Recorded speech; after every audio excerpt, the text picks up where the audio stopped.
In this series of videos, we will be discussing the nerve tissue in this block. These are the session objectives, and they are also listed in your didactic notes. So to give you an overview, the nervous tissue is comprised of neurons and neuroglia, which are considered their supporting cells. Neurons, structure and function units of the nervous system. There are over 10 billion neurons in the human nervous system. This is a diagram of a neuron, and as you can see, it contains multiple components that we should consider. It has the cell body, also referred to as the soma, and it also has axons which are coming down, which will be transmitting the signal to the effector tissue or organs, as well as other processes referred to as dendrites up here. So the axons make connections with the effector cells by something called synapse, or referred to as a motor end plates at the skeletal muscle.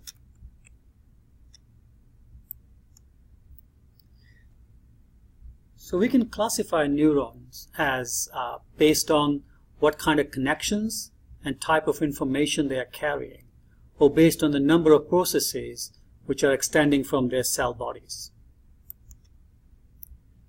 So we can characterize neurons as sensory neurons. They are also referred to as the afferent neurons. So in this case, the information is coming from the periphery to the central nervous system. So they are involved in a number of sensory aspects, including what we call somatic sensation.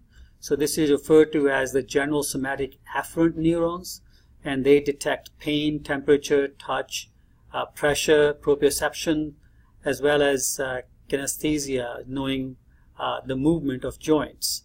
And so together they are referred to as the sensory modalities. In addition, there is also information coming from the visceral sources, and these are referred to as the general visceral afferent. In this case, the information is coming from the walls of the internal organs, glands, and blood vessels. So here you can see where the cell bodies of the neurons lie, and they are located in the dorsal ganglion, which actually is not shown here, but we will get to know DRG a little bit better later on. And the information from there enters the dorsal horn of the spinal cord through the dorsal roots. Again, we will see the information a little bit later. So the other types of neurons are referred to as the motor neurons, and these are referred to as the efferent neurons. So they are carrying the information from the CNS to the effector organs such as muscle and glands. And here we refer to as the general sensory efferent. In this case, the information is traveling in a voluntary manner to the skeletal muscle that move our body parts. Also, general visceral efferent, also known as the autonomic nervous system. So here the information, the impulses are being sent to smooth and cardiac muscles as well as the glands. So in this slide you can see the motor neurons, which are referred to as the GSE, and they are located in the anterior or ventral horn of the spinal cord. And you can see the cell bodies which are located here and shown by the arrow and the pink staining here. So in this case, the axons are exiting the spinal cord via the ventral root. So the information actually is moving from the dorsal root ganglia or from the spinal cord through peripheral nervous systems, and we will visit that in a little bit more detail a little bit later in this series. But what you're looking at here is a peripheral nervous system. The peripheral nerve is either carrying GSE, GSA, as well as GVE and GVA, innervating all aspects of the body, and how the information is traveling through the dorsal root ganglia into the spinal cord and through the ventral horn out through the periphery. This diagram is a little complicated diagram, and there is a larger enlarged view of that in your didactic notes, and you are referred to that. But nonetheless, this autonomic nervous system consists of two divisions, sympathetic and parasympathetic. The thing to remember here is that both of them consist of two neuron chain, where there is a first order neuron which is located in the spinal cord or the brain stem. So in this case you can see it here in the spinal cord or in the brain stem here, or also in the spinal cord here. And then the second order neurons are located in the autonomic ganglia, which is in or near the target organs, which are listed in the middle here. So in the sympathetic system, the neurons are arising, in this case shown by the blue dots, and you can see them here in the spinal cord.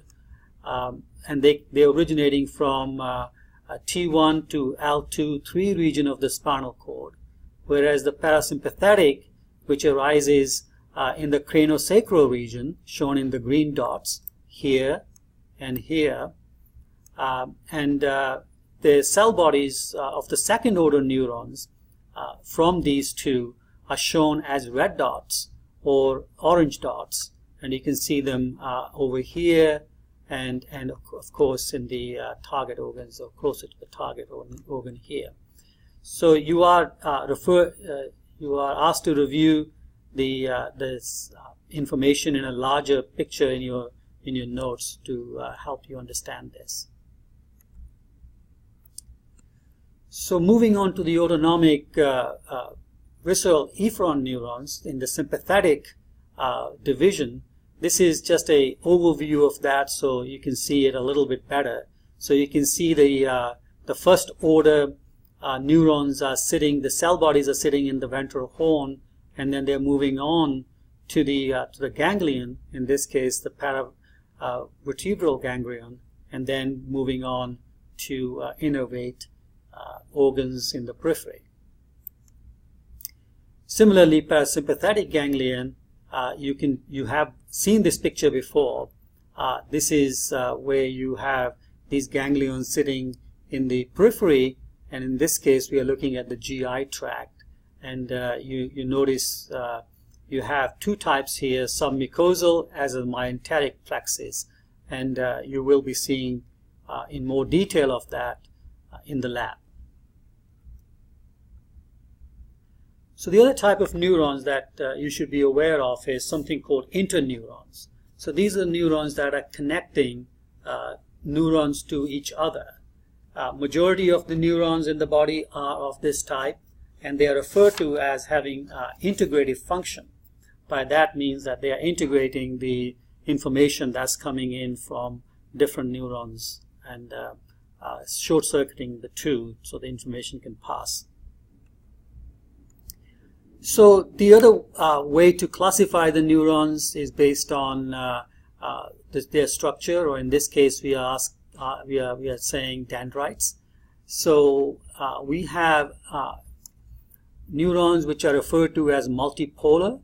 So these are the most common type of neurons, and they have many dendrites with one axon body, and these examples include the motor neurons, interneurons, and most of the central nervous system neuron.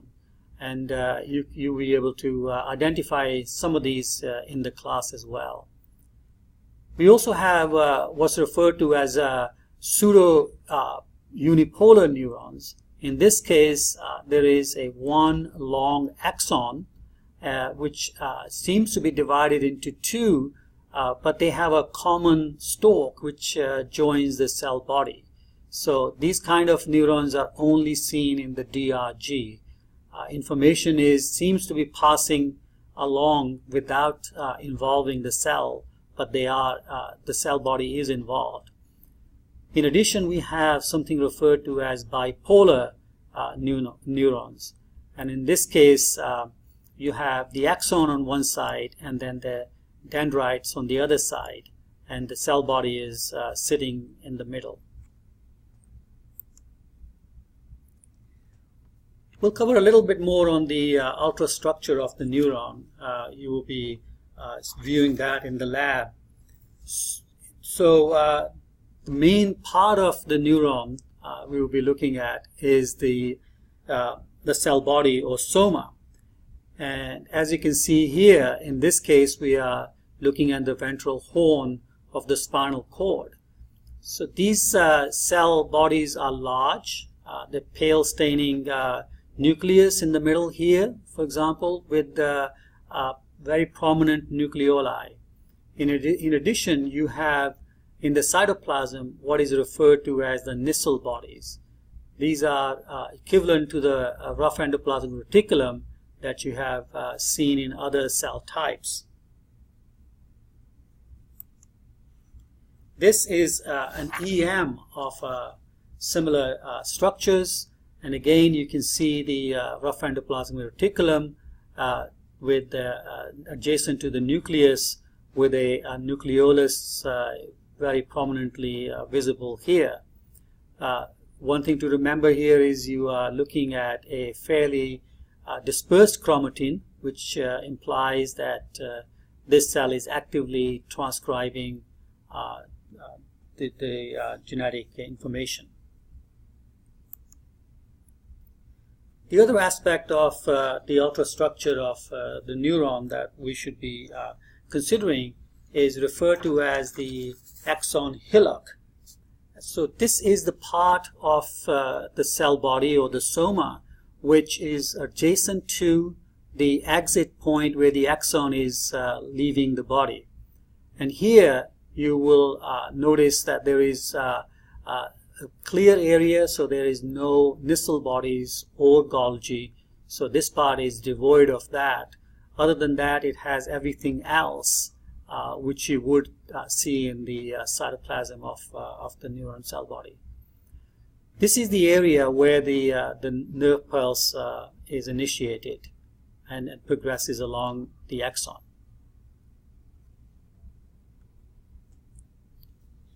The other area of the neuron is referred to as the dendritic tree. These are these tiny protuberances that you can see on the dendrites, for example, and these provide extended areas where the synapses can take place. And this tree, in the number of these processes, reflects the how the synaptic plasticity is afforded in the neurons. And here you can see that there is the main dendrite of a particular neuron with these spines that are coming out, which are seen in this particular diagram here. We will be visiting this area in the EM when we in the lab.